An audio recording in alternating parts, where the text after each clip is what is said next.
If you're serious about growing food that actually thrives, not just survives, you'll want to hear this.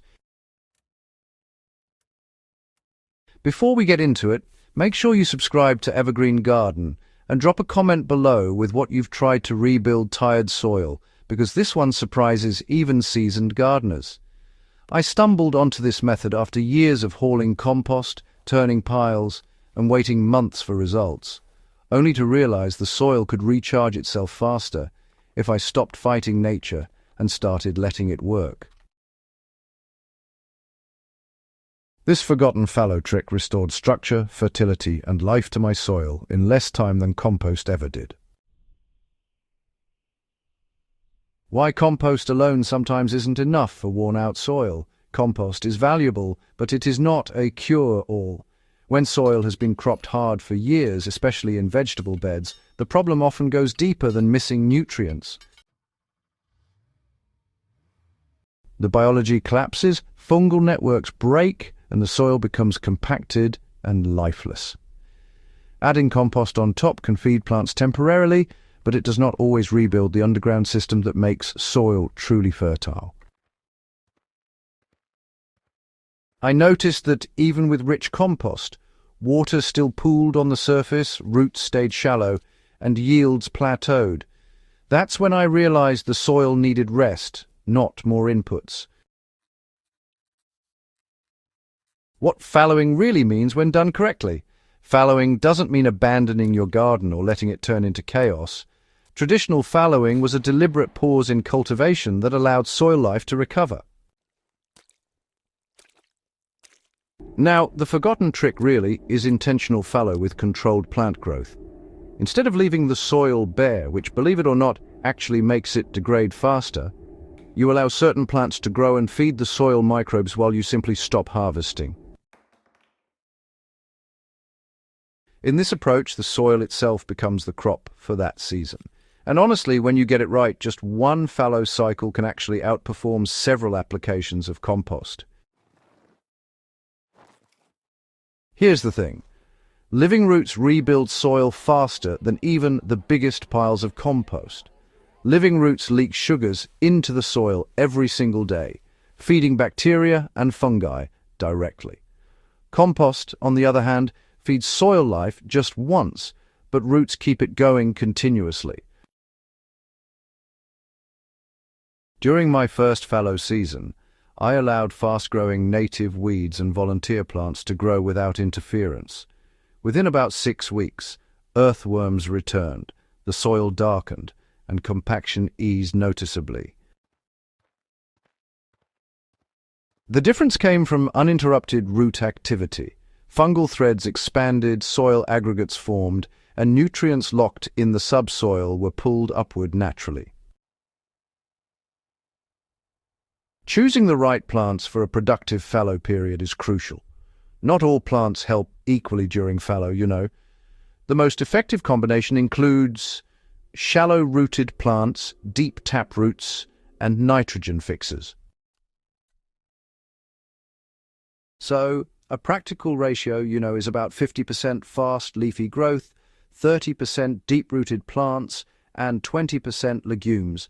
For example, allowing pigweed lamb's quarters or amaranth to grow alongside volunteer grasses creates this dense biomass, while plants like radish or dock really punch channels deep into compacted soil. Adding clover or cowpea, well, that fills the nitrogen gap. Even if these show up naturally, managing their balance is honestly what turns neglect into a proper strategy. How long should you leave soil fallow for real results? A fallow period doesn't need to last a full year. In most gardens, 8 to 12 weeks is usually enough to reset soil biology. I found that 10 weeks during warm weather delivered the best results. The key really is to stop disturbing the soil completely. No digging, no hoeing, and no pulling unless a plant threatens to go to seed uncontrollably. It's quite simple, isn't it? Managing growth without losing control of your garden, that's the trick. The biggest fear gardeners have is weeds taking over permanently. But the solution is timing. Just before plants flower and set seed, everything gets cut down at soil level. It's all about timing, really. The roots, well, they stay in the ground to decompose naturally, feeding microbes in place. The tops, on the other hand, are either left as mulch or lightly chopped and spread evenly. This creates a carbon-rich blanket that protects soil and suppresses future weeds. The ratio I use, and it works wonders, is leaving at least 2 inches of plant residue on the surface for every inch of soil depth I want to improve. Quite effective, I must say. So why does this method actually improve water retention and nutrient cycling? Well, after just one fallow cycle, water infiltration improves dramatically. In my own beds, the frequency of irrigation dropped by nearly 1/3, simply because the soil could finally absorb and hold onto moisture. Nutrients also stopped leaching away, which is just brilliant. With active fungal networks, phosphorus became available again, and I didn't even have to add any amendments. Calcium balanced itself naturally as organic acids from roots dissolved those bound minerals. And honestly, this is why fallow soil often outperforms heavily fertilized soil in the following season. Now, transitioning from fallow back to planting doesn't have to mean setbacks. When the fallow period ends, resist the urge to till, if you can. Instead, plant directly into the decomposing residue. If you're planting seedlings, just open a small hole and disturb as little soil as possible. For seeds, you want to clear a narrow strip that's just wide enough for germination. This really helps to preserve the rebuilt structure. In my garden, tomatoes planted after a fallow period showed thicker stems within about 3 weeks, and honestly, they needed no additional feeding until they started flowering. Why does this forgotten trick work in every climate, you might wonder? Well, it's because this method relies on biological processes, not products. Whether you're gardening in dry, wet, hot, or temperate regions, soil organisms respond in the same way to rest and living roots. Now, you should adjust your plant choices to suit your climate, but remember, the principle remains unchanged.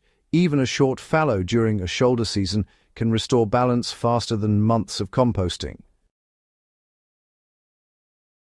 If this guide has helped shift how you think about soil, make sure to subscribe to Evergreen Garden for more deep, practical gardening knowledge that actually works.